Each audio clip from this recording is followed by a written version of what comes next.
Cartas de un escéptico, de Gregory A. Boyd y Edward K. Boyd.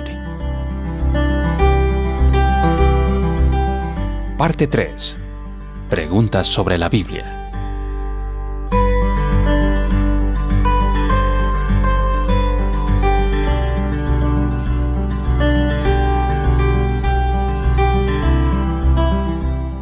Carta 19.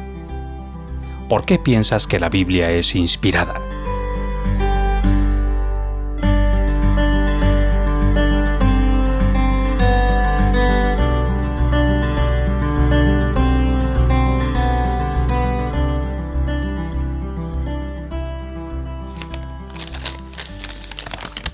...27 de septiembre de 1990. Querido Greg, me temo que no pueda posponer mi juicio sobre todas esas historias de la Biblia.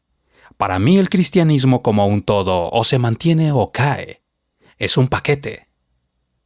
Tú no me puedes pedir que solo considere tus firmes argumentos y pase por alto tu material embarazoso. Para mí creer que Jesús es el Salvador del mundo va de la mano con creer en un libro que incluye unas cuantas historias extrañas.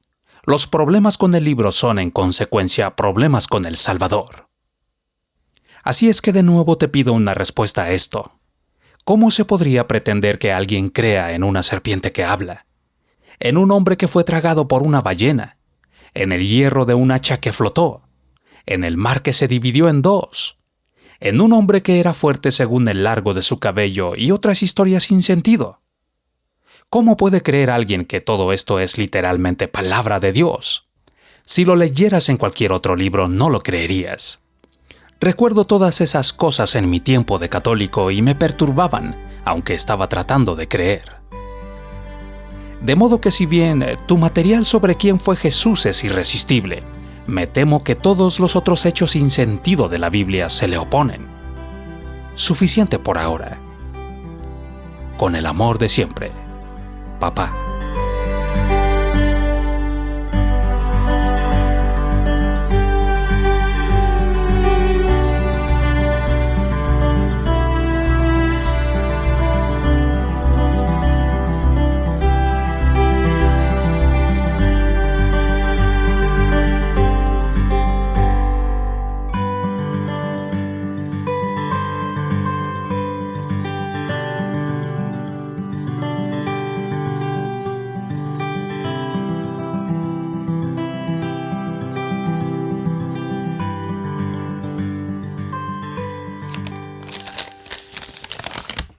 ...13 de octubre de 1990.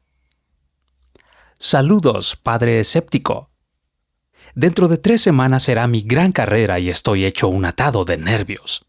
Mañana voy a participar con un amigo en el maratón de las ciudades gemelas St. Paul y Minneapolis, Minnesota.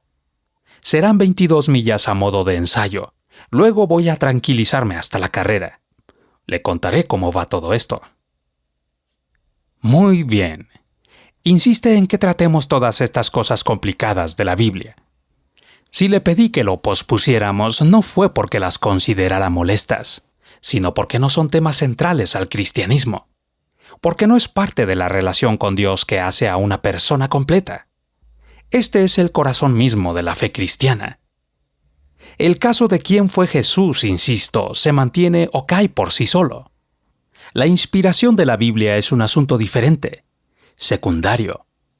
La razón por la que insisto en esto es porque, en primer lugar, mi razón más fuerte para creer que la Biblia es la palabra de Dios es el resultado de haber creído previamente que Jesucristo es el Señor. Permítame explicarle. Varias veces en mi bastante liberal educación me sentí como usted inclinado a ver la Biblia solo como un libro humano. Algunas de las historias, lo acepto, son esa clase de historias que normalmente se ven como fantasías en cualquier otro libro. También tuve problemas con los textos que no podía explicar, con contradicciones aparentes, con discrepancias arqueológicas, etc. Pero seguí creyendo que la Biblia es la palabra de Dios, no porque esperara llegar a aclarar todos los problemas, sino porque esta creencia es congruente con la creencia que Jesús es el Señor Todopoderoso humanado. Mi pensamiento va por esta línea, papá. Sobre la base de las razones expuestas en mis cartas anteriores, estoy convencido de que los evangelios nos dan una descripción histórica justa y confiable de Jesús, y que Jesús es el Señor encarnado. Esto implica, pareciera, que Él no comete errores, al menos no cuando está enseñando asuntos centrales sobre Dios. Pero si en los evangelios hay algo claro sobre las enseñanzas de Jesús, es que Él creía absolutamente que el Antiguo Testamento era palabra de Dios. Esta convicción se advierte a través de toda su enseñanza, y Él basa su propio entendimiento en eso. Es más, Jesús claramente comisionó a sus discípulos que enseñaran con la misma autoridad que Él enseñó. Les prometió que el Espíritu Santo descendería sobre ellos y les ayudaría a recordar lo que había dicho y hecho, a interpretar lo que Él era, y a hablar y escribir de una manera que otros pudieran creer en Él a través de ellos. Juan 14, versículo 16. De nuevo, no estoy tratando de citar la Biblia para probar la Biblia. Solo estoy tratando los evangelios como documentos históricamente confiables. Por eso, aunque a veces tuve grandes problemas buscándole sentido a la Biblia, siempre volví a este dilema. ¿Cómo puedo llamar a Jesús Señor y pretender corregirlo en una parte central de su teología? Quizá haya muchas cosas que no entiendo del material de la Biblia, pero estoy convencido de que por esta misma razón no puedo exaltar mi propio razonamiento sobre la autoridad de Jesús. Esto es en resumen por qué me gustaría que considerara el señorío de Cristo sobre la evidencia que le he dado, aparte de mi capacidad o falta de ella para darle sentido a las partes conflictivas de la Biblia. La forma de reconocer el progreso de cada campo es trabajar de lo conocido a lo desconocido, de lo claro a lo oscuro. Lo que le estoy pidiendo es que empiece por lo claro, el señorío de Cristo, y luego esfuércese por entender lo oscuro, la Biblia. La evidencia del señorío de Cristo, entonces, es la razón más fuerte para aceptar la Biblia como la palabra de Dios. Pero esta no es mi única razón. Déjeme darle algunas otras. Primero, la Biblia contiene una buena cantidad de material profético que ya se ha cumplido, el cual es explicable solo sobre la suposición de que este libro es la palabra de Dios. Por ejemplo, a través del Antiguo Testamento hay profecías sobre la venida de Cristo, profecías que se cumplieron en el Nuevo Testamento. Solo para darle unos cuantos ejemplos, el Antiguo Testamento predice que su lugar de nacimiento será Belén. Números 24, versículos 17 y 19. Malaquías 5, versículo 2 y otros. Su linaje de Abraham, Isaac, Jacob y David. Génesis 12, versículo 3. 21, versículo 12. Segundo de Samuel 7, versículo 13. Su precursor, Juan el Bautista. Isaías 40, versículo 3. Malaquías 3, versículo 1. Su sufrimiento y muerte vicaria. Isaías 53. Su crucifixión, antes de que se considerara la crucifixión como una forma de ejecución. Salmos 22, versículo 16. Zacarías 12, versículo 10. Su ejecución con criminales comunes. Isaías 53, versículos 9 y 12. Y su divinidad. Isaías 9, versículo 6, Jeremías 23, versículo 6, Miqueas 5, versículo 2, etc. ¿Cómo se puede explicar esto? Está a millas de distancia de lo que la casualidad podría conceder. Además, en las Escrituras hay muchas otras profecías complicadas sobre otros asuntos. Déjeme decirles solo un ejemplo. En los tiempos de Ezequiel, alrededor del año 580 a.C., la ciudad de Tiro era un puerto próspero. Por inspiración, Ezequiel profetizó una cantidad de cosas sobre este puerto que nadie habría podido imaginar que ocurrirían, dada la prosperidad de este puerto. Profetizó que Nabucodonosor II, un rey de Babilonia, tomaría la ciudad.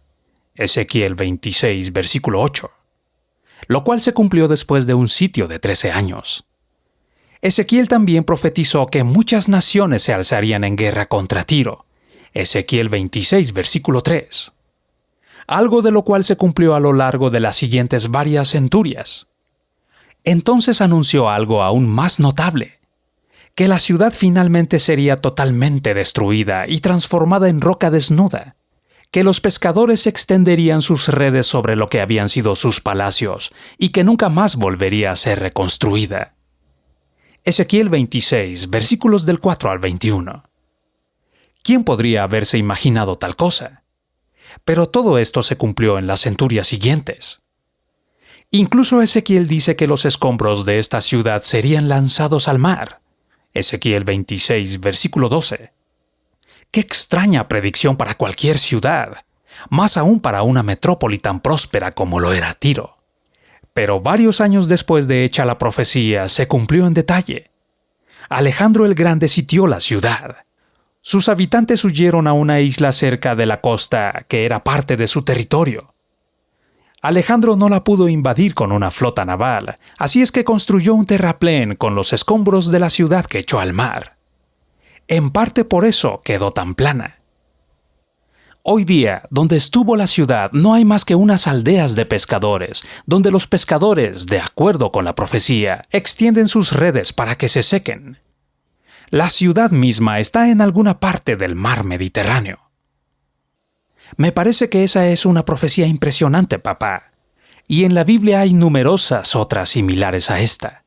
¿No le sugiere que aquí hay más que una simple autoría humana? Hay otras razones para sostener que la Biblia, a pesar de sus partes conflictivas, es inspirada. La Biblia, como lo mencioné hace algún tiempo, ha probado muchas veces ser arqueológicamente confiable. Incluso la revista Time, diciembre de 1974, en un artículo sobre la arqueología bíblica, afirmaba que la Biblia es a menudo completamente confiable en aspectos históricos, más de lo que antiguas generaciones de eruditos habían sospechado. Y el artículo concluye diciendo: después de 2 siglos de enfrentar la artillería científica más pesada que pudo haberse utilizado, la Biblia ha sobrevivido. Fin de la cita. De ningún otro libro antiguo se ha dicho lo mismo. En la Biblia también hay unidad, papá, que desafía las explicaciones naturalistas.